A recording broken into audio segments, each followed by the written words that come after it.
নমস্কার বন্ধুরা, সম্প্রতি রাজ্যের ৬টি কেন্দ্রে উপনির্বাচন অনুষ্ঠিত হলো এবং তার ফল প্রকাশিত হয়েছে।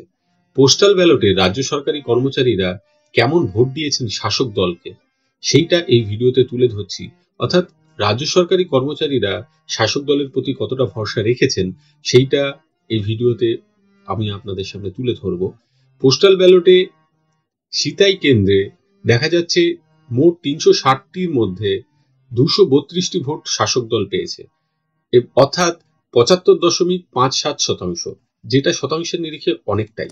মাদারিহাট কেন্দ্রে এখানে কিন্তু শাসক দলের ফল খারাপ হয়েছে। শাসক দলের ভোট অন্য একটি রাজনৈতিক দলের তুলনায় কিন্তু তুলনামূলকভাবে কম, ৩টি ভোট কম। মোট ৩৩৫টির মধ্যে ১৩৫টি ভোট শাসক দলের প্রতিনিধি যিনি ছিলেন তিনি পেয়েছেন এবং তাতে পার্সেন্টেজ হচ্ছে 40.29%। শুধুমাত্র এই কেন্দ্রটিতে ফল কিন্তু খারাপ, বাকি কেন্দ্রগুলো তুলে ধরছি আমি।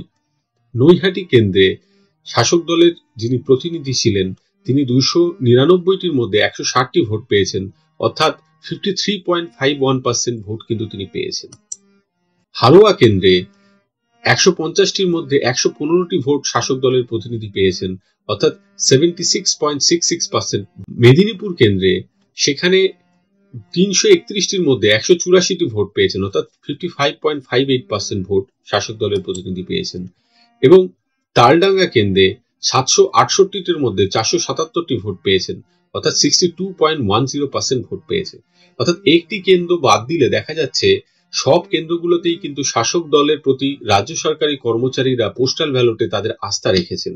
সম্প্রতি উৎসবের মৌসুমে বিভিন্ন রাজ্য কিন্তু ডিএ দিয়েছে, কিন্তু আমাদের রাজ্য সরকারে কর্মচারীদের ডিএ এখনো ঘোষণা হয়নি। সাধারণত জানুয়ারি মাসে এক কিস্তি ডিএ দেওয়া হয় এবং তার ঘোষণা এখনো হয়নি। রাজ্য সরকারি কর্মচারীদের এই আস্থা দেখা যাক কতটা তাদের যে চাওয়া পাওয়া সেই জায়গা পূরণে সহায়ক হয়, সেটাও আমরা দেখব।